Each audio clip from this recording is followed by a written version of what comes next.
in the 06010. Fantasy Focus.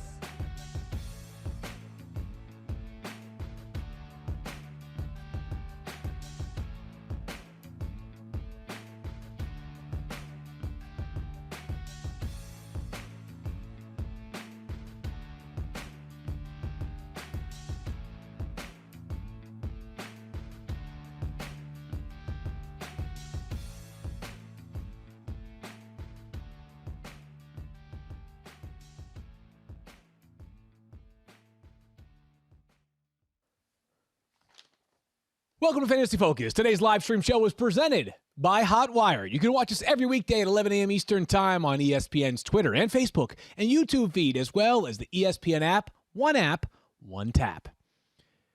And if you're listening to the audio feed, today's podcast is presented by Geico. You can download Fantasy Focus wherever you get your podcasts.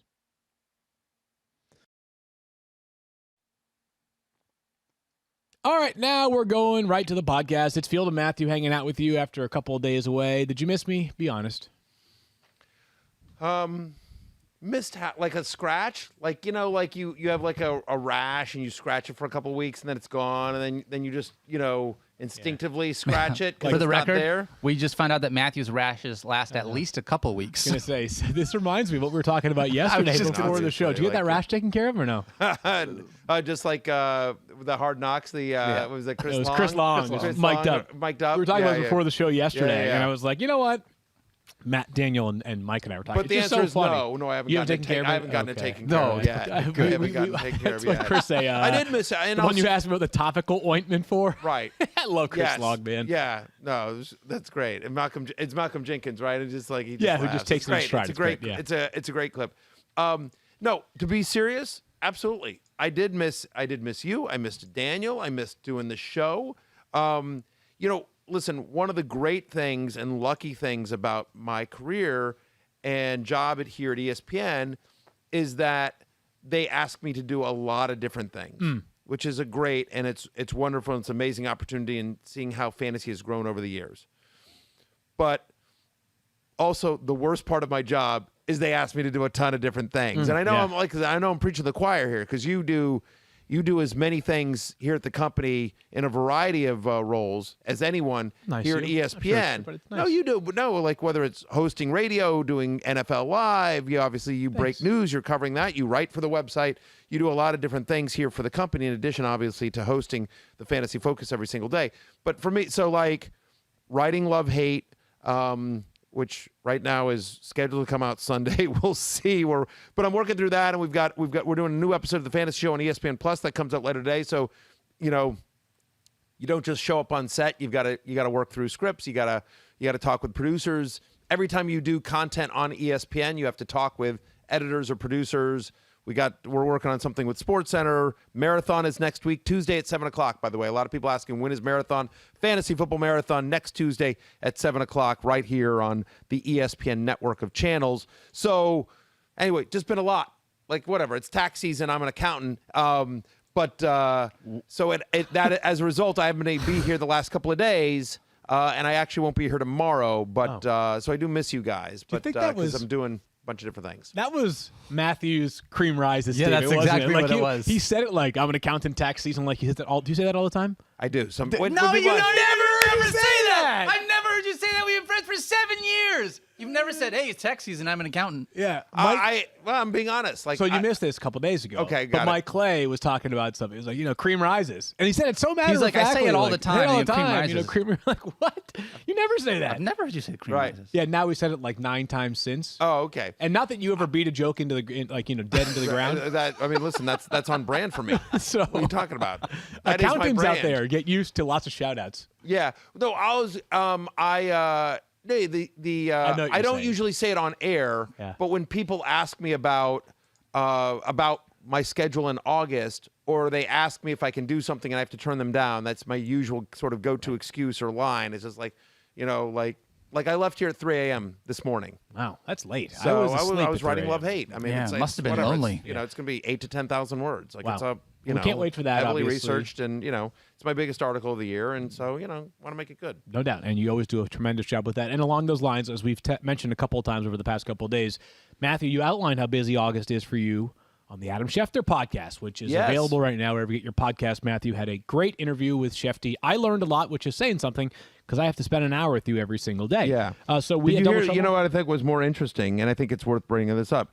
Do you hear his interview with Eckler on the Yeah, we podcast talked as well? about that. Yeah, Jared Cook, a sleeper from Austin Eckler. Yep, So yep. amongst other nuggets gleaned from the Charger star running back. So we've got a busy show today. We're going to do two teams from Double Trouble. We're going to talk about Matthew's Washington football team. To me, the headline on Eckler, just saying they're basically running the Saints offense. He's the Alvin Kamara. He's the Alvin Kamara of the Saints offense. Obviously, Joe Brady came over from New Orleans. Lombardi, but Joe yeah. Lombardi. Sorry, Yep. not Joe Brady. He's in Carolina. Joe Lombardi. Thank you. Joe Lombardi obviously used to be with the Saints. Yep. Now he's the offensive coordinator for the Chargers, calling the plays. And yes, the quote is some version of, you notice how the Saints use Alvin Kamara? I'm Alvin Kamara on the Chargers offense, which is, music to the ears of fantasy managers that are fans of Austin Eckler, myself included on that list. So for today on the show, as I mentioned, Washington football team and also the Houston Texans. Interesting team. Not a lot of fantasy value this year, but we'll dive into whatever value there may be. But we're going to start with some news. And a reminder, we have two preseason games tonight, including Matthew's Washington football team. National stage tonight against the Patriots. National TV Yes. coverage. Should be a fun game. Mike Reese reports that both Cam Newton and Mac Jones will play. Mac Jones needs a new number. Mac Jones has been wearing 50 all training camp. It's one of my favorite amazing. Belichick things. I love the Belichick as the rookies. That's amazing. 50, and they just go upwards from there. So Mac Jones has been wearing 50. Do you think Belichick tells a couple of his offensive linemen, like, listen, when Matt gets in there, just give Chase Young a couple of shots at him. Just let's see how the rookie, Ooh, probably not, because Chase, Chase could break someone in half with his pinky. But I just I love don't the even know if idea Chase that. Young plays very much. No, I just think tonight. it's hilarious though that He's number and I 50. don't. I'm not. This is not to cast blame. I'm simply stating facts. I think are funny. Is that the second the Jaguars submitted their pick for Trevor Lawrence this year, their entire website became a sanctuary of Trevor Lawrence jerseys. Right. Yeah, of course. Meanwhile, the Patriots won't even give Mac Jones a jersey number to buy a jersey from, right? And Right. that's what happens when you've got 20 years of success, and you don't need you don't need to profit off of jersey sales. You need to worry about a player sort of fitting in, which is Right. what Bill Belichick is doing with Mac Jones. He has always done this with his Who rookies. do you think that's actually a good question. Who do you think the most popular, and I don't know the answer to this. I'm sure we can find out from our friends at Fanatics, but I wonder if there is, who do you think the most popular Patriots jersey number, it was Brady obviously for years and years and years and years, Yeah. but this year, who's going to be the number one Patriots jersey seller? Yeah, probably Mac Jones. Or Cam. You know what? Cam. Cam? Cam is still, and you can say whatever you want about Cam at this stage of his career, and we're going to talk about football in 5 seconds. But Cam is an incredibly popular player, not just incredibly amongst Patriots charismatic, fans, yes, amongst all absolutely. football fans. So Cam did a lot for the game and continues to do a lot for the game. Let's get to the news, though, because a player who plays the same position as Cam, Dak Prescott, weird. This was just sort of awkward last night. So a little after 8 o'clock last night, the Cowboys tweeted the following from their official account. It's not a setback, and it's not a reason to worry, but quarterback Dak Prescott is planning another MRI. So he's getting a second MRI on the same throwing shoulder that had caused him to miss basically 2 full weeks of practice, Matthew. And so the incredible Todd Archer does an amazing job covering the Cowboys, and I consider him an authority in all things Dallas. Yeah, he does a great job basically for us. I know there's all this cynicism out there, but you tell me if you think this team is really worried. That being said, it was one of the way that it was presented sort of basically told you there's no reason to worry, but go ahead and tell us how worried you are. Are you worried about Dak Prescott? I don't know how you can't raise your eyebrows a little bit. Right. You don't get a second MRI if everything feels great, right? No, I don't think so. I mean, I feel 100% healthy, but let's get an MRI just for S&Gs. To be honest, for you, that's probably a good idea. You're the kind of guy that probably should be doing that more often. Well, let's yeah, be well, honest. hang on. Listen, at this stage of my career, everything hurts. Yes, that's so, fair. let's be honest there. But if I'm an NFL quarterback coming off of a lost season where he spent most of it injured, obviously with nothing that had to do with his arm, but yeah, obviously that's cause for concern. I mean, again, is it a 2 on the panic meter or is it an 8? I don't know. If But you were here's my drafting question. tonight, is there are you avoiding him at his current price? No, probably not. I mean, listen, Probably because you can still back end round That's the 15, thing. take Trevor Lawrence or I don't know, whatever quarterback is going round 15, Baker Mayfield, and figure it out. if you want to use it as a tiebreaker, because his current ADP, Dak's current ADP is like going in the Russell Wilson, I think Kyler Murray range. Yeah. It's basically right there, like that sort of that 4.5, 6 range. Lamar Jackson, maybe more Lamar Jackson. I think actually Somewhere in that Kyler's territory. going 3, and then I think it's on ESPN, and then I think it's it's some version of Dak, Lamar Jackson, and Russell Wilson, right? And so if you want to use it as a tiebreaker and take Russell Wilson, who I don't think maybe he's missed one NFL game in his career, something Sure. like that. Yeah. Okay. Russ has But- never missed a game. Russ has never missed a game. For some reason, I thought he missed one. Exactly. But you know what I mean? Whatever. Russell Wilson gets out there with a leg brace. He's out there in a wheelchair. He'll do whatever. Russ just doesn't miss games. I don't mind you using it as a tiebreaker, but it's interesting, Field, because we are doing our quarterback show, the show that Daniel and I are doing after this one on the fantasy show on ESPN Plus. We are doing our quarterback show, and I literally got an email 30 seconds before we went on air from my producer saying, are you still comfortable with Dak Prescott as QB3? Because that's where I have him. Yeah. So the answer is, as of now, until we get more information, yes, he is still my quarterback 3. But the difference between him and my QBs 4, 5, and 6 is much smaller in the overall ranks. And, it's an eyebrow raiser. Yeah, for sure. And I feel at this point, I have no problem, as you mentioned, whether it's Kyler, whether it's Lamar, whether it's some other quarterback that's Russ. Those are probably the next 4 after Yes. Josh and Patrick. Those are probably the next 4 quarterbacks I Correct. would imagine are close to consensus. No problem bypassing Dak for one of those players. Murphy's Law. You know what's going to happen, by the way. What's that? You're going to finish this show, and of course, ESPN Plus is an on-demand service, right? You could watch it today. You could watch it a week from right now. Right. What's going to happen is the minute you guys finish taping the show, Yes. and you start to produce it, and it's like getting ready to be uploaded to ESPN Plus. 10 seconds after that's done, we're going to get an update. You know that's going to happen, Oh, yeah, right? yeah. He's out for a month or something, right? Or, yeah. hey, he's totally fine. He's going to practice tomorrow, right? That's exactly how this all works. So Always. just putting it out there right now into the universe. Thank you. Appreciate that. So that's But the yes, news. that is one of the challenges of doing a fantasy football show on an on-demand streaming service. Well, people but you get know it. what? Not my day to run the network. What are People I get- no, I no. show up where they tell me to show up, and I talk when they tell me to talk. That's right. Show up a little bit later than when they tell you to show up. But yeah, Well, you I were, mean, you were yeah. close. You were, Whatever. Yeah. 1 out of Before 2 the ain't bad. Before the cameras turn on, I'm there. That's the point. That- Daniel. Matthew played for Tom Coughlin, he'd be broke because he'd get fined every day. Obviously. 5 minutes I would early. I would never play for Tom Coughlin. Yeah. Yeah, For many reasons. Yeah, for 1,000 Athletically, reasons. Yeah. For 1,000 reasons. Yeah. Well, we're glad that I'm trying to think who's you play for Pete Carroll, players coach. Players coach. You play Bruce maybe Arians. Herm Edwards. No. Yeah, Bruce Arians. Yeah. I don't even know. Really, you think Herm? I mean, people love Herm, but Herm's a military guy. Herm's the trains run on time under Herm. But Bruce Herm Arians used to is show up 4 hours before a show would start. I'd go on a set of NFL Live at noon, 4 o'clock show. Herm would be sitting there. What are you doing, Coach? Just waiting for the show. I'm like, okay. Right. I love that man. Love that guy. Herm is beloved to this day Yep. by everyone here at ESPN that ever doubt worked about with him, that. and it's great to see his success as a college coach. I think Bruce Arians gives veterans day off. Yeah.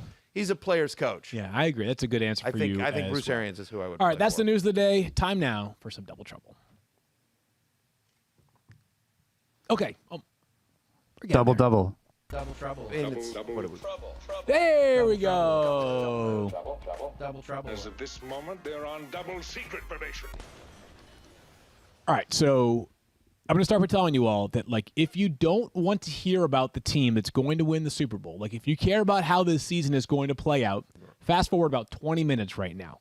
For those of you that want to hear about the Washington professional football team, which will be Super Bowl champions this year, I'm just saying, Matthew, do you agree? Right. Yeah, obviously. Okay, good. Then here's your chance to hear about the future champs. Let's talk about this team, Matthew. You're because- joking, but I will tell you this: they're in the conversation. I believe they're in the conversation. Do I think they're the odds-on favorite? I don't. Obviously, I think there are teams in the NFC. I think the Buccaneers are better. I think the Packers are better. I think there are other teams out there. But Washington's going to be good this year. They'll be If they scrappy. stay healthy, They'll be they're going to be scrappy. good. They're going to be scrappy and they're going to be better on offense. And part of that is because they signed Ryan Fitzpatrick to a one-year deal this offseason. Fitzy, buddy. of course, comes from Miami, where he was for a few years. And he was the starter, and then he was the backup, but he was like a closer in baseball, right? Like he wouldn't start the game, but he did on multiple occasions finish the game for Miami. Well, 2 occasions, but still. Uncommon to see a team pull a quarterback at halftime or even earlier, which I think was the case for the other time that he came in for Tua. And what was really bizarre about last year, Matthew, is that when Ryan Fitzpatrick got benched after 7 games, not only was Miami at the time 4-3, Right. but Fitzy was playing well. He was. Fitz is a good quarterback, as was reflected by the fact that your professional football team signed him this offseason. Is he an underrated right now fantasy quarterback asset? He is. I mentioned that I'm writing my love-hate column right now. He's going to be a love. Interesting, yeah. He's going to be a love for me. Understand this. Ryan Fitzpatrick obviously is not the sexiest name, although he might be the sexiest beard, Secret Squirrel. I don't think he is. I thought I was the sexiest beard. Why are you telling me that he might be the sexiest beard when I'm obviously the one that has the sexiest beard, Matthew Berry? I'm telling you because, That's like you've me got something saying to aspire Jeff to. Bezos is the sexiest bald man alive when I should be Balding. saying you. Oh, that's right. I'm balding. You are the sexiest balding man Thank alive. you. I appreciate that very much. Here's the thing about Ryan Fitzpatrick. Last year, those 7 starts, he averaged 19.9 fantasy points per game. Would have been QB 11 on a points per game basis. Right. Last year, he's been good in fantasy for the last couple of years. He actually was productive with the Jets as well. He is, and I say this with no disrespect, he is a professional quarterback. Is he Aaron Rodgers? Is he Josh Allen? Is he Kyler Murray? Is he one of these, superstars? Is he Tom Brady, to talk about another sort of drop-back passer? No, he's not those guys. But he is an above-average professional quarterback at this stage in his career, and I think because he's bounced around to so many teams, in Fitzmagic, and he is prone to turnovers. There's a sense of him in the fantasy community that just like, whatever. He's a bye week guy. He's a fill-in guy. He's a journeyman. But my argument about Ryan Fitzpatrick is twofold. Number one is, again, this is a guy that basically was a top 12 fantasy quarterback last year on a points per game basis. And now in Washington, he is going to play with, I would argue, the best skill players he's ever played with in his NFL career. Terry McLaurin, Curtis Samuel, Logan Thomas, Antonio Gibson in the backfield. Maybe. Pretty good offensive line. Name a team that he played with that had a better group of skill players. Like, that's a better group than he had in Miami last year. Go back and check where he was with the Jets a few years ago, because if I'm not mistaken, he was Brandon playing with Marshall still and Eric good, Decker. Yeah, like those two by themselves, are pretty darn good players. They were pretty good, darn good players, That but at their apex had proved more than McLaurin and Samuel have yet proven. I think McLaurin could certainly be in that conversation soon, but I'm just saying, but you're right. More importantly, we shouldn't quibble over that. The point is, he's got good skill players around him. he's got good skill players around him, and he's got a offense coordinator in Scott Turner that's not afraid to be creative, that's not afraid to push the ball down the field. Last year, they were very conservative on offense because they had to be. Their quarterbacks were, It's a roulette. whatever, Dwayne Haskins and Kyle Allen and our new colleague Alex Smith. Right. Guys that for a variety of reasons weren't super aggressive down the field, that he had to be more conservative on offense. Here they can go and be a little bit more aggressive, do a lot more with Fitzy, who's more mobile than he gets credit for. Multiple rushing touchdowns in in each of the last 3 seasons. Right. Yeah, good athlete. Yeah. Definitely I'm at QB. I am at QB 15. I'm at QB 14. That's nowhere close to where he's going in ADP. Yeah, he's been Fitz undrafted at 85% of leagues. Yeah, Fitzy's gonna have a big year. Okay, interesting. Yeah, so you would be comfortable, I'm assuming, leaving your draft with Ryan Fitzpatrick as your starter.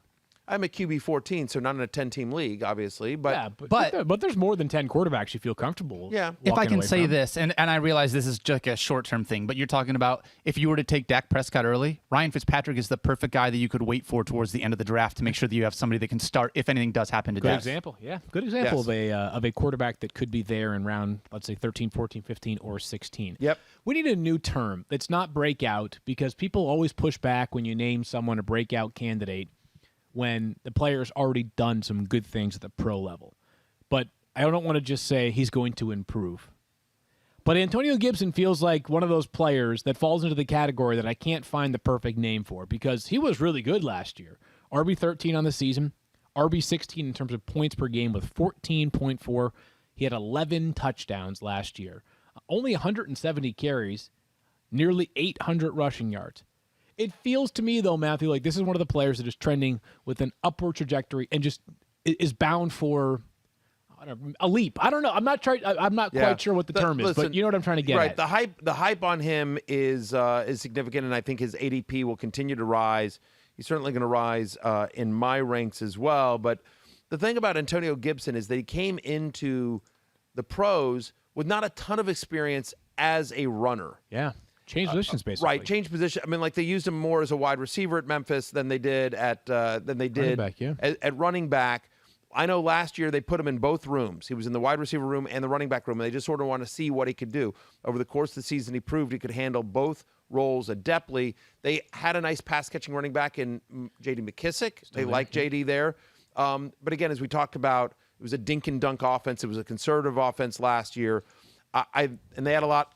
Candidly, it took a while for their defense to gel. And so because their offense wasn't as good, they often were sometimes trailing, and they had to go into more of a hurry-up offense. I think this offense with Ryan Fitzpatrick becomes a lot more efficient. They're in scoring position more often. But he scored a lot last year. So he scored a lot last year, but he scored a lot last year. Right. Exactly. He scored a lot last year, but my point is that I think that continues. Like I know there's some talk about regression because he was so effective at the goal line, but to me, like he didn't get a ton of work. Like I think he's going to get an increased workload because now, as we always talk about, players make the biggest improvement from year 1 to year 2. He's got a full off season, knowing sort of he's the guy, and defenses aren't going to be able to key on him the way they were somewhat last year. Yeah, he's super versatile. I think you'll see Antonio Gibson and Curtis Samuel both in the same backfield. I think you'll see Antonio Gibson lined up wide and Curtis Samuel in the backfield. I think they're going to be very creative on offense, much more creative than they were last year because of the personnel they have.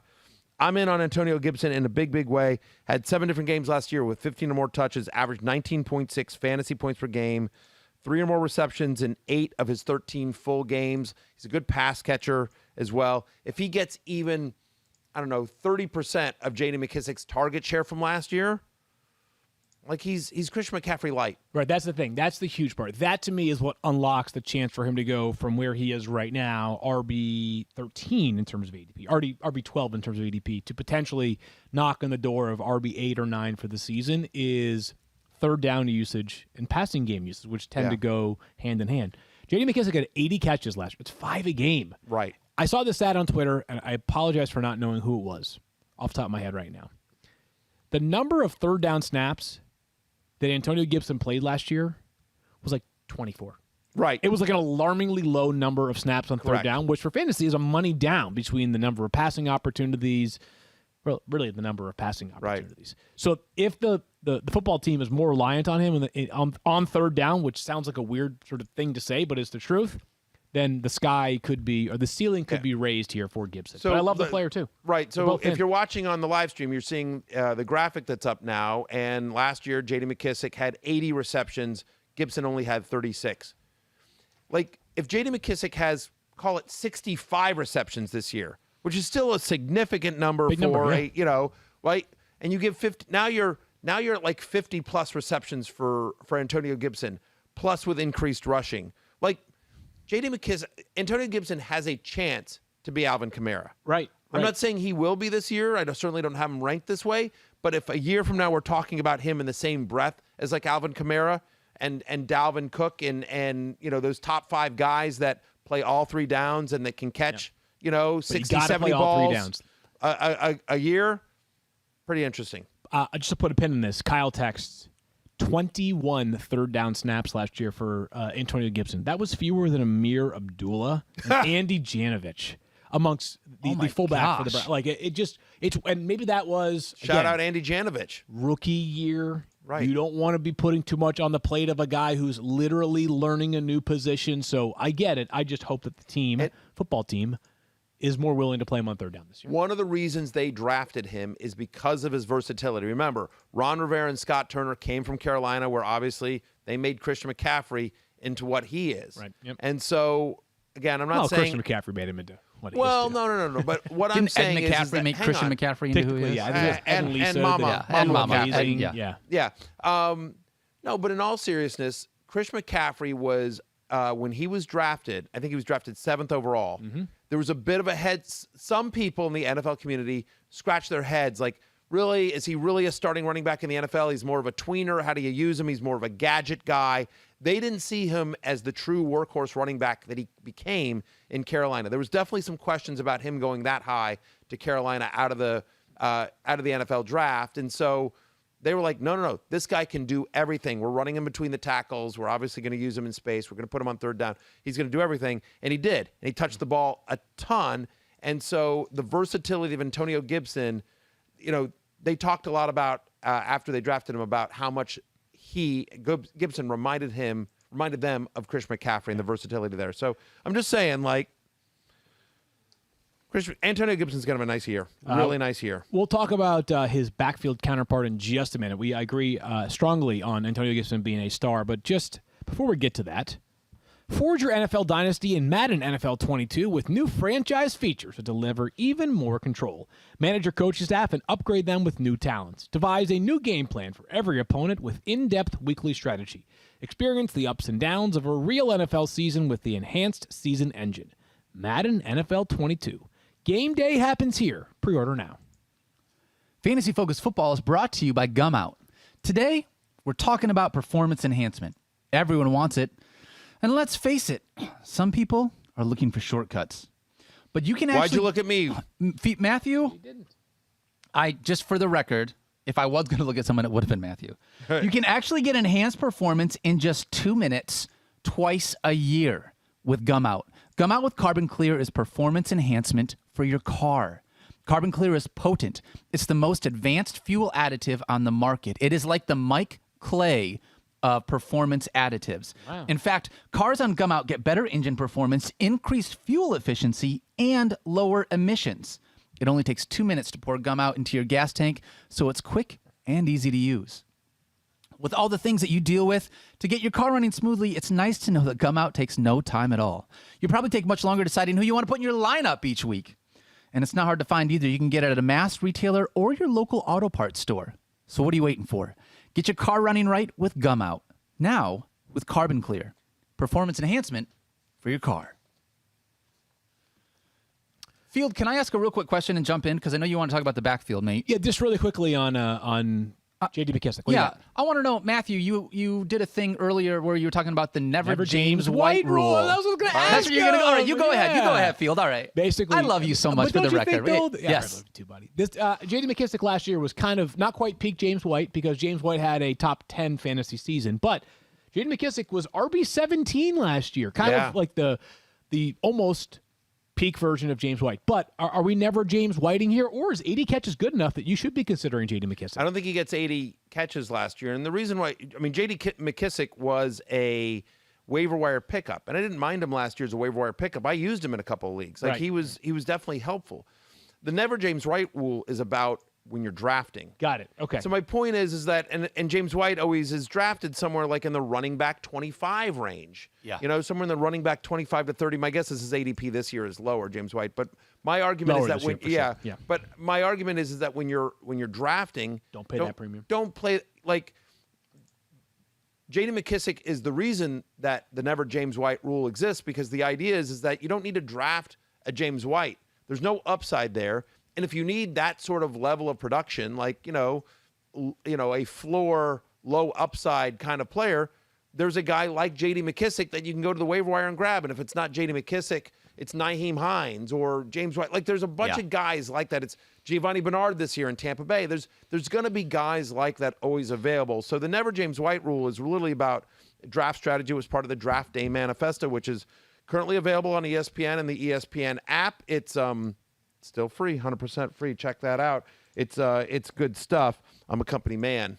Dun-dun-dun, dun-dun-dun. All right, we're still not there. But anyway, so my point is that J.D. Mckissick is not somebody that I'm targeting in drafts. I think he is a nice player. I think in a deep PPR league, sure, but he doesn't have much touchdown equity. I expect this to be an offense to be much more aggressive down the field, not nearly as dink and dunk as it was last year under Fitzy.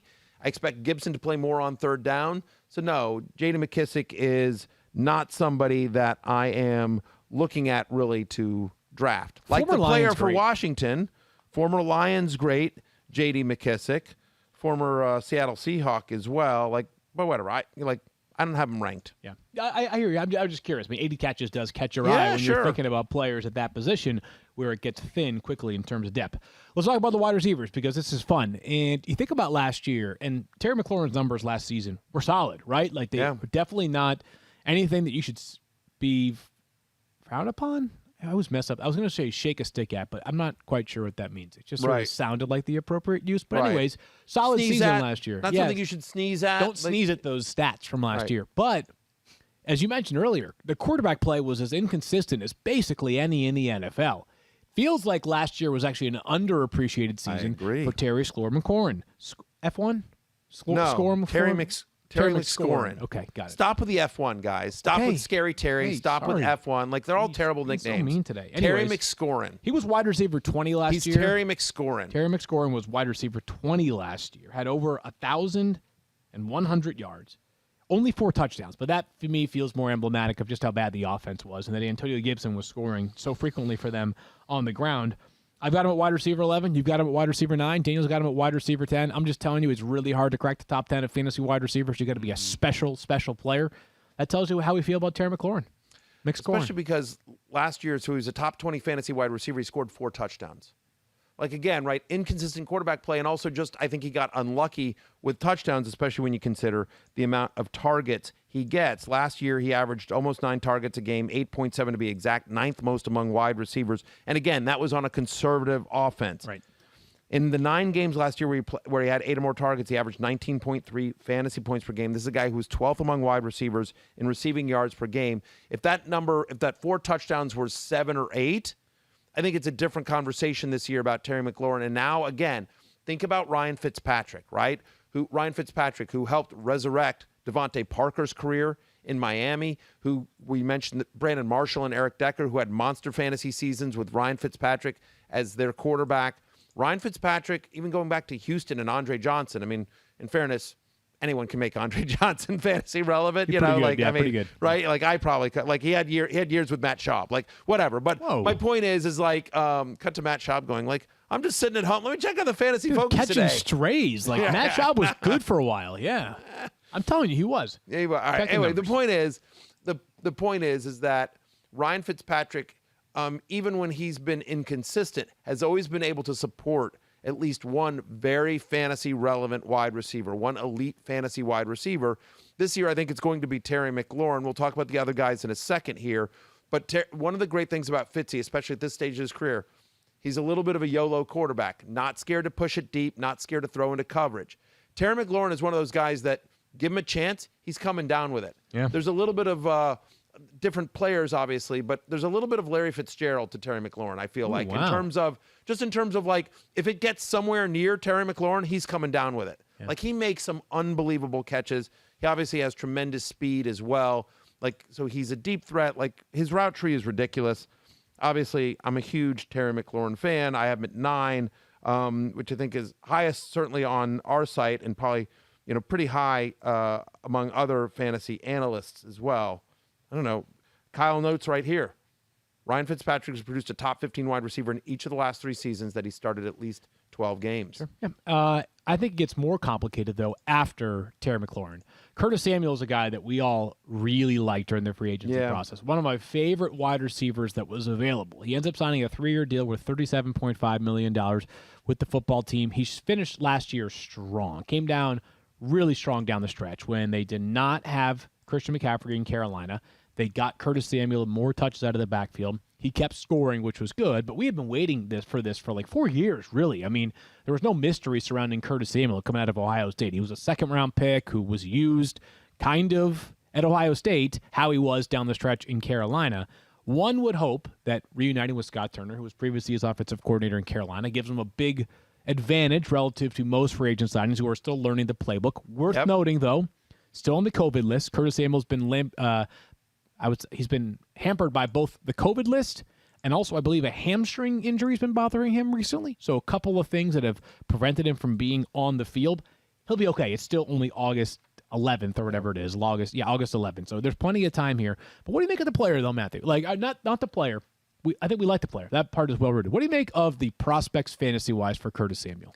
I think he's going to be a better NFL player for Washington than he is going to be a consistent fantasy force. Takes effort for him to be a great fantasy player from the offensive coordinator, right? Like, you got to be targeting him somewhere between 7 and 10 plays per hour, maybe 7 to 10 times per game, or targeting him somewhere like 6 to 8 times per game and getting 3 to 5 rushes a game. Right. I think there is a scenario where he is the fourth option on offense after McLaurin, Gibson, and even Logan Thomas. Interesting, yeah. So, I mean, I think he's right there with Thomas.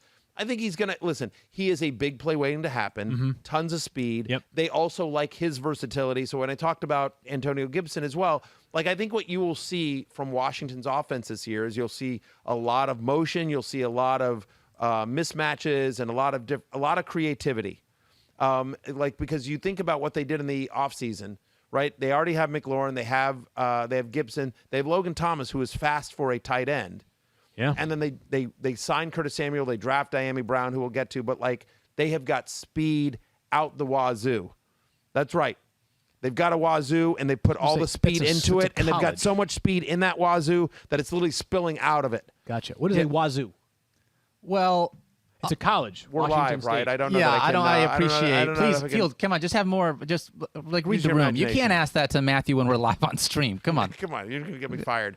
Anyway, okay. but I didn't- the point so is you that didn't know. out the wazoo. And so I think Samuel, there are going to be a handful of games next year in which he has a big He explodes, game. for sure, He yeah. explodes. He has a 75-yard touchdown, something like that. Trying to predict when those are going to come, I think, are going to be few and far between. I currently have him at wide receiver 37. So he's a wide receiver 4 for me. I think there's certainly some upside there, but Kyle asks on the note here, which Samuel do you prefer, Curtis or Debo? Give me Debo. Give me Debo as well, because Debo, even if the collective air yards on his 8 catches in a game is like literally 10 yards, has a much easier path, I think, to 8 catches in a game than Curtis Samuel does. That offense in San Francisco is designed to basically take their best players and put them in space. But I actually have wide receiver 38 at Curtis Samuel, so I am right there in the same territory as you as it pertains to the rankings.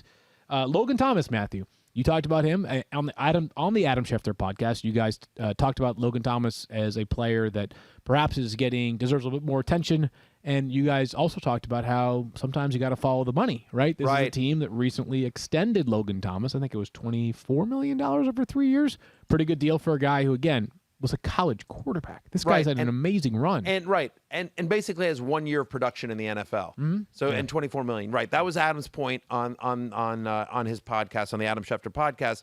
Schefter making the point, follow the money. Yep. You want to know how a team feels about a player, follow the money. And they spent nice money on Logan Thomas, who I think some people felt like, he's just a guy. And some people also feel like he was all they had last year. So bit of a fluke. I currently have him at tight end 7. That's where he's going in terms of his ADP. He's going in the early 9th round, 2 rounds behind T.J. Hawkinson, Daniel. So there you go. That There's makes a victory sense, for though, your don't little you? Lions. I think so. I have because- Hawkinson higher than Thomas as well. Hawkinson's much more prone for big plays than Logan Thomas is. Not that, as you mentioned, Logan Thomas is a good athlete, very good athlete, but Hawkinson, I think, even a different sort of caliber. Well, and also, when you think about it, like Logan Thomas is part of a collective. There's a lot of mouths to feed, a lot of very talented I players. knew that was shouldn't happening. even say TJ it. Hawkinson, it's TJ Hawkinson and then like the cast of the replacements is basically what's going on in Detroit. There's Daniel doing his TJ Hawkinson thing. For those watching on the live stream, he's shaking that hair, that unruly hair. But Well, whenever you I invoke think- the name of T.J. Hawkinson, Matthew, I don't know what you expect me to do. Yeah, no, you got to do that. But anyway, I have Hawkinson actually as tight end 4, so I'm higher than his ADP. But listen, I guess my point here on Logan Thomas is not a fluke last year. Will continue to get targets. Here's a guy that got 17 red zone targets that was tied for the 4th most among tight ends. They like looking for him when they get in close. Ryan Fitzpatrick is also somebody that likes to throw to the tight end. We expect this offense, again, to be in scoring position and more efficient than it was last year with Fitzy as quarterback. I think Logan Thomas, if you miss out on the elite guys, is a very viable starting tight end this year in fantasy. I think when you're doing rankings in fantasy, like the point is to put players where they deserve to be ranked, but sometimes there's going to be volatility. Sometimes there's going to be small disagreements here or there. yesterday I realized with Miles Sanders, and I feel the same way about Logan Thomas being like tight end 7. It's like, that's about where he should go. It's just like there's 1,000 reasons why he should be tight end 7. There are not a lot of reasons why he should be tight end 2 or 3, and there are not a lot of reasons why he should be tight end 15, right? Like, Right. there's enough of a body of evidence to say, like, this is where this guy deserves to be ranked. He's not going to win you your league. I don't think he's going to have that many disaster weeks for you. I think he's going to be a solid, respectable tight end, which is hard to find in fantasy. Hence, he's tight end 7. By the way, I don't know if you remember, like last year, we were talking in the preseason about Logan Thomas. And I sort of called him last year at this time. I was just like, 2 years ago, I gave you Sleeper. Darren Waller as a sleeper tight end. This year, I'm giving you Logan Thomas. So you got this and year? This year, a couple of guys. But the problem is all the guys that I like a lot of people are on them. Okay. Like Well, the we'll talk Adam about that. Trotmans, Yeah, we'll I talk do think about those. Anthony Firkser as well. Yeah. Like I like Firkser, Irv yeah. Smith. I mean, like if you want to get deeper, like I do love Donald Parham. I know Austin I know. Eckler talking up Jared You Cook, can't- but you I can't am quit obsessed Donald with Donald Parham. Yeah. I'm obsessed with Mo Alley Cox. Like we get whatever. You know me. I love my obscure tight ends. You certainly do. We are going to pivot to the Houston Texans in just a moment. But before we do, you want to get in shape, but you're having trouble staying motivated? Make 5-Hour Energy Shots part of your lifestyle and get the energy boost you need to get fit. We all know you sometimes do not want to go to the gym. Take a 5-Hour Energy Shot to give you the feeling and alertness so you can get to the gym. With zero sugar and a convenient portable size, is the perfect pick-me-up for getting stuff done. The 5-Hour Energy website has flavors galore like watermelon, tropical burst, cherry, peach, mango, and more. There's a flavor for everyone. Try them all. On the site, you even have the option to build your own 12 or 24 pack. I love that part. You choose the flavors, and it is delivered right to your door. Go to 5-Hour Energy. Go to 5hourenergy.com, and that's the number 5hourenergy.com, and get some 5-Hour Energy product today. You can use our promo code FFF to receive 10% off your order. This offer is only valid until September 30th on one order and cannot be used with other promotions. The code is not good on subscription orders. Go to 5hourenergy.com today. Do you own or rent your home? Yep. I'll bet. And I'll bet it can be real hard work. So hard. But you know what's easy? Bundling policies with Geico. Geico makes it easy to bundle your homeowner's or renter's insurance along with your auto policy. And it's a good thing, too, because you already have so much to do around the house. So go to geico.com, get a quote, and see just how much you could save. It's Geico easy. Visit geico.com today. That's geico.com. Matthew, I know you already mentioned it a little bit earlier in the show, but we got a new episode of the Fantasy Show coming out a little bit later today. If you don't have ESPN Plus, what's a way that you could maybe find a way to get ESPN Plus so you could watch our TV show? I appreciate that very natural question that absolutely was not forced. Not forced? Rotopass.com, Yeah! baby. Rotopass.com. Hey! It is a collection, a bundle of sites. I've gone out and gathered what I consider to be the best premier fantasy content sites out there, starting, Okay. of course, with ESPN Plus. I'm a company man. You can get Field stuff, Mike Clay stuff, Stefania, Carabel, Tristan, myself, Matt Bowen, everyone on ESPN Plus. Of course, Todd and Mel and everything else you need that comes with ESPN Plus, including the Fantasy Show with Matthew Berry. And in addition to the ESPN Plus, you get 5 other sites that give you lineup optimizers for DFS, draft software, in-season software. I love it. Customized ranks, no matter what kind of style of play you play, analysis, alerts. It's so much more, everything you could possibly need, no matter what you play, and then like 20 other things. Check it out at rotopass.com and use the promo code 06010. It's almost $400 worth of value based on what it would cost you to buy all those sites separately for about $70. Wow. That's For a deal full right year, there. for 12 months. You That's get a 12 months for crazy $70. deal. It's like $400. It works out normally? to like 35 cents a day. Wow. And if you're like, if winning at fantasy football isn't worth 35 cents a day to you, then what are you even doing? Yeah. Yeah. I'm just saying. I don't know. I think you should be listening to a different podcast. That's what I think. Maybe. All right, let's talk about the Texans. Yep. And we're going to start at quarterback for the Houston Texans. And along those lines, as you all know who are listening to this podcast, Deshaun Watson is currently in the midst of significant legal accusations. 22 separate women have accused Deshaun Watson of sexual misconduct. As things currently stand right now, Deshaun Watson has not been placed on the commissioner's exempt list. He is at training camp with the Houston Texans. He is listed as the 4th string quarterback. He is basically not practicing with the team. He's missed a handful of days of practice. Other days he's gone to practice. He's been the scout team safety. It's a unique situation, to say the least. Right now, there's not a lot of fantasy advice or impact or insight as it pertains to Deshaun Watson. This is a situation that could take several more weeks, several more months. Who knows how long it will take to unfold? But as we have this conversation right now, it does not look like Deshaun Watson is a part of the Houston Texans' future, and football in some ways feels like a distant part of his radar as opposed to what it was for the past 4 seasons, which was the central part of his life. So, Matthew, for now, I don't have a lot to say on Deshaun Watson. I think there's a time and a place for things. If something changes and there's developments, we'll keep you updated on the news, and if appropriate, we'll talk about it on this podcast. Yeah, I think you said it correctly, which is that football feels like a distant second to, the story surrounding Deshaun Watson at this point. And we're a fantasy football podcast, so we want to focus on fantasy football analysis. And at the moment, he doesn't have a starting job in the NFL. Yep. So it doesn't feel like there's anything really worth talking about here. As developments warrant, we will analyze the situation. I think that's well said. And we'll get there, again, if that time comes. But for now, not much to add. So let's get to the Texans running backs instead. And they've got a crowded backfield right now, Matthew. If you take a look at the 3 players involved, it's David Johnson, an incumbent player who did have to take a pay cut to stay with the Houston Texans. Phillip Lynch, who was signed after he was initially a restricted free agent with the Denver Broncos. They withdrew the qualifying offer, or the tender, I should say. He goes to Houston. And then Mark Ingram joined the Houston Texans as a reunion with David Culley, their new head coach, who was part of the Baltimore staff prior to taking the Houston job. And Ingram, of course, at the end of last year became a healthy scratch for the Ravens. You've got 3 players in this backfield, Matthew. I'll say this. David Johnson did not meet expectations coming into the season that I had for him on a per-game basis. I also don't think he was absolutely brutal last year. Like, the raw numbers are okay. He started off strong against Kansas City. He had a couple of fantasy-relevant games. But right now, is there any part of this backfield that you want? No. Not like at all?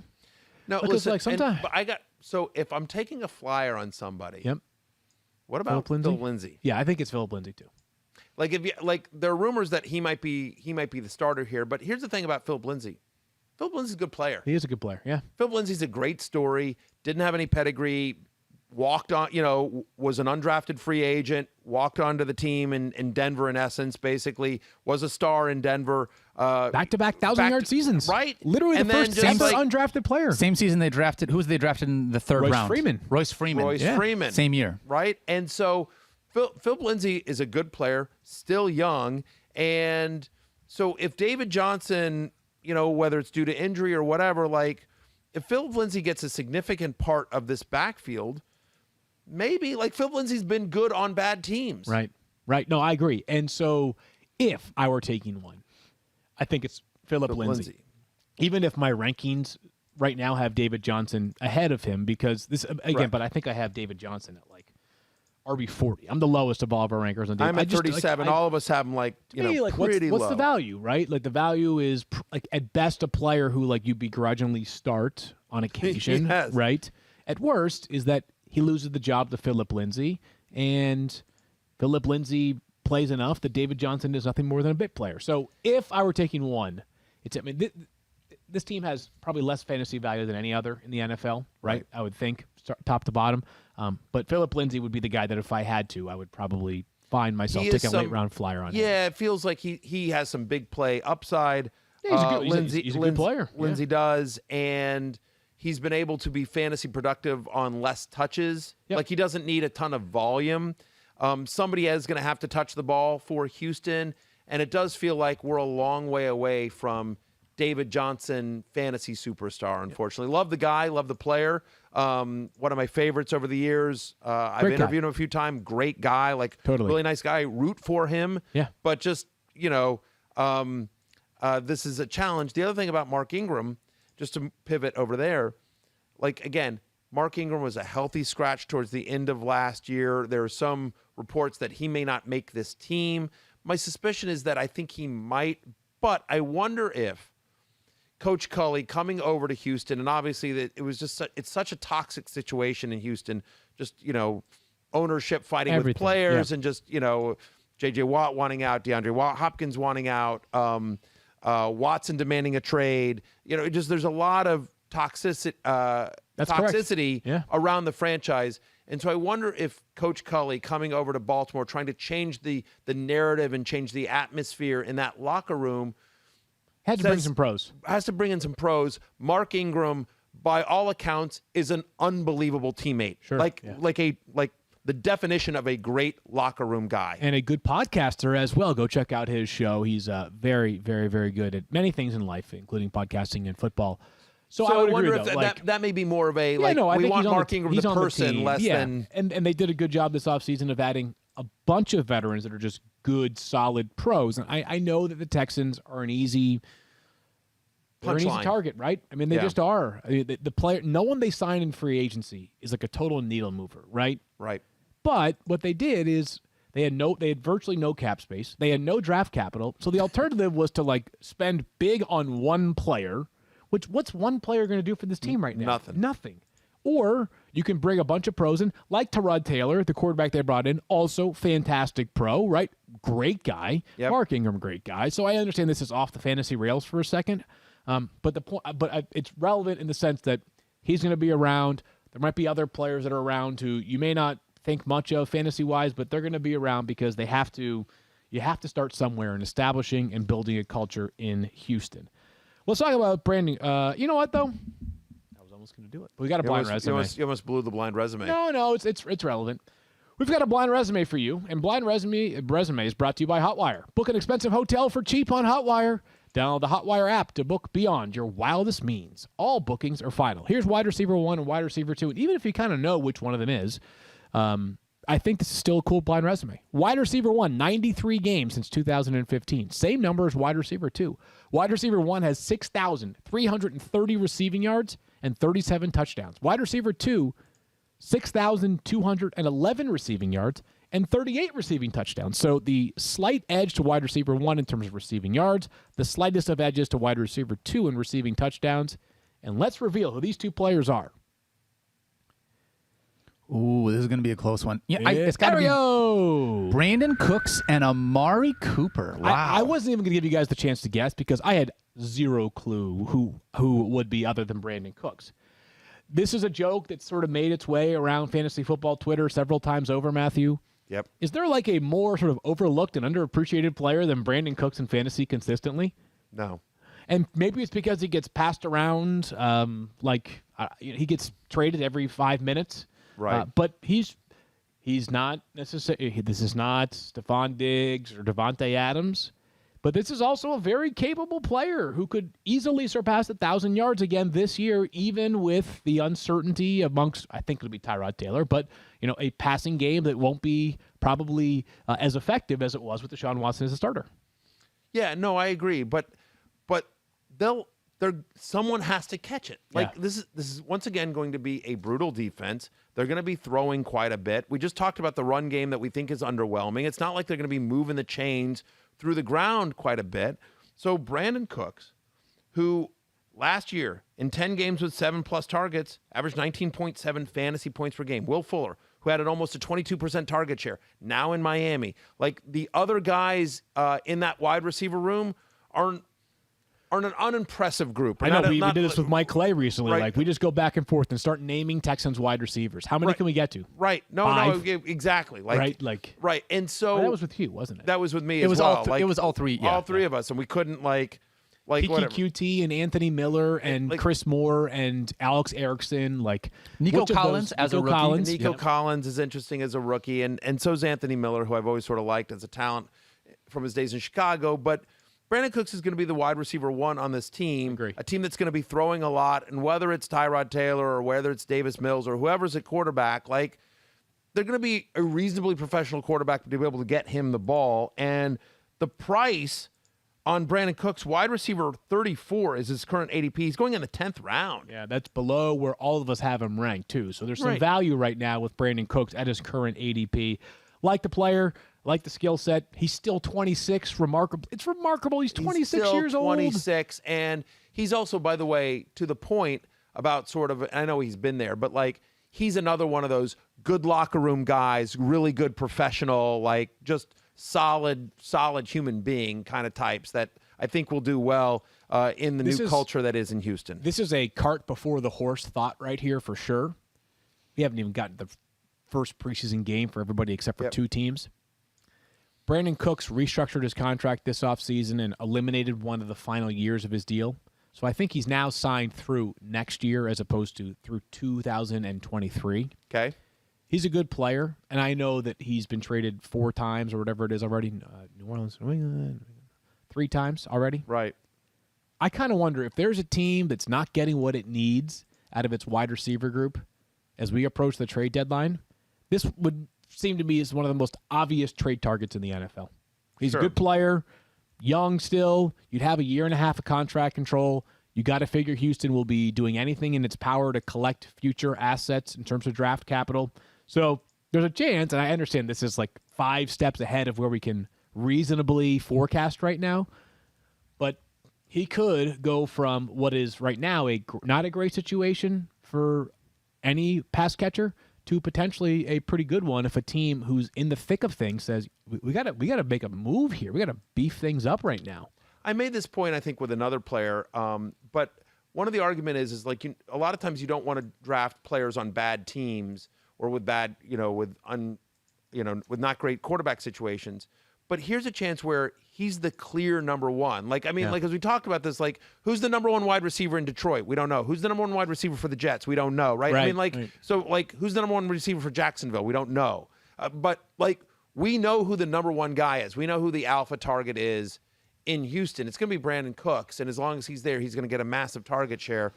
I think he's a value at his current ADP. I agree. Anybody else on this Texans team that you think needs to be mentioned, late round flyers, et cetera, specifically amongst the wide receivers? I mean, I think we just Nico Collins, 3rd round pick out of Michigan, big, smooth athlete, buttery smooth, the Pro Bowl, Senior Bowl this past year. Anthony Miller, who 2nd round pick, like there's some investment by Chicago just a couple of years ago. He gets traded. It was a late round pick swap, so not a lot of value given up by Houston, but maybe an interesting, like he was a good late round flyer for them. Sure. Not sure it's a great late round flyer for fantasy. Yeah, Probably these are names here. that you should, as we've talked about, there's a million sort of late round draft wide receivers that you could take flyers on. Anthony Miller's like interesting to me, names, but right? like I feel like Anthony Miller to me, I kind of want to see it, and maybe you'll pick him up in free agency if he shows some consistency. Right. Dynasty leagues, I'll give you 2 names of this group. Well, 1 plus someone who's not on this list. These are dynasty names. Like there are 100 guys that we can mention in dynasty, but Nico Collins does interest me if the quarterback play stabilizes at some point. And by the way, Davis Mills could be a pretty good player. He had injuries and all sorts of unique circumstances during his time at Stanford, but very good pure passer. And then also Brevin Jordan, 5th round pick, I believe it was, out of Miami. I know Miami's had a lot of tight ends that have come out of the U in recent years. Another very talented, good athlete out of Miami. So if you're playing in a dynasty league and you're looking for a couple of names of note that may not necessarily be household, those are 2. We've got just a couple minutes left in the show, and I do want to pass along one piece of news. And man, this is a bummer. We talked about this team yesterday on Double Trouble, the Baltimore Ravens. But John Harbaugh announced, and I'm just going to pull up the tweet here from Jameson Hensley, our great Baltimore Ravens reporter. I love Jameson. He does a great job covering the Ravens for us. Honestly, all of our NFL Nation reporters do. They really do a great job. But Jameson's been there for a long time covering the Ravens. Jameson Hensley, his name on Twitter, notes that Ravens wide receiver Rashad Bateman will have surgery on his groin, according to John Harbaugh. Bateman will be back sometime in September, Harbaugh said. So you missed, obviously, the show yesterday, but Mike basically said, hey, even if he does miss time early, like, I'm not drafting him where I'm drafting him for September. I'm drafting him for potentially if he finds his footing by October, November, December, whatever. So I don't know if this necessarily moves the needle at all from our draft strategy, but just wanted to pass it along, and you hope that that timeline stays true to form and he is back at some point in September. Very talented player, and was excited to see what he could do with Lamar Jackson and what that would mean for Lamar Jackson. Another talented pass catcher with it means more for them than it does for us, right? Yeah, I think so. Yeah, because he was drafted in the 1st round for a reason. They've remade their wide receiver group this offseason, but more pressure now on someone like Sammy Watkins and also potentially Hollywood Brown. Yep. I think that's all we had for news during the hour. Anything, Daniel? That's true. No, I got one social question I want to get to, and then we can wrap it up. Cool. This question comes from @WaterFF. Says Brandon Cooks has been a popular, quote, late round sleeper by many in the industry, as we just talked about. Am I wrong to be skeptical that Tyrod Taylor or Davis Mills combo might struggle to get him the ball efficiently enough for him to be a consistent wide receiver 3? You know, I need to make a reference page because, to Matthew's point, like there have been good fantasy players on bad football teams, right? And even last year, I mean, Brandon Cooks is probably not the same pure talent as Terry McLaurin, right? Right.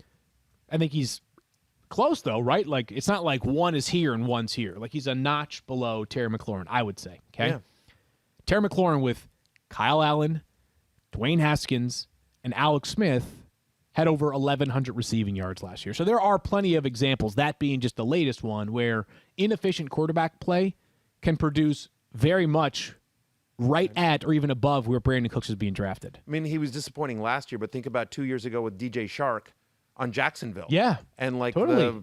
the hodgepodge of quarterbacks the Jaguars were rolling out there last year, Josh Gordon in 2014. I know that's the extreme, but like bad quarterback play, and in 14 games he had 1,600 receiving yards. I think it was like that was a year with Brian Hoyer plus Jason Campbell plus, if I'm not mistaken, plus like I mean it was a roulette of quarterbacks. By the way, Jamison Crowder last year just gonna say on the Jets with Sam Darnold, and I actually think that was more Adam Gase than Sam Darnold. I kind of like Sam Darnold this year in Carolina, but whatever. The fact is the Jets were brutal last year. Sam Darnold did not play well last year, and he was injured too as well. And yet Jamison Crowder was a top 30 fantasy wide receiver last year. Yeah. So it was clearly a wide receiver 3 with some upside. Yeah, so don't get it twisted. You love better quarterback play than not, but like bad quarterback play does not prevent significant success for a single wide receiver. yeah, listen, and Tyrod Taylor, has he bounced around in the NFL? Sure he has. But Tyrod Taylor, by the way, when he was a starter in Buffalo, Sammy Watkins was like a top 15 fantasy wide receiver at some time, at some of the points when he was healthy, when Tyrod was in Buffalo. So Tyrod Taylor is going to be fine as a quarterback in terms of getting the ball to Brandon Cooks. He's a professional quarterback. He sure is. And by the way, a good question. Keep them coming every single day. Tweet at Fantasy Focus. That's going to do it for today here on the Fantasy Focus Football Podcast, presented by Hotwire. We'll be back tomorrow to take a look at the Colts and Titans on a Friday the 13th. Ooh, very spooky. Very spooky. Again, I won't be here. I'm writing love-hate. Give me some Ryan Tannehill. I'm all in on Ryan Tannehill this year. He's going to be on love-hate. He's going to be a love for me this year. So just so you know, if Mike Clay better talk him up tomorrow. He better. I'm holding the sign. Oh, yeah. Peace out.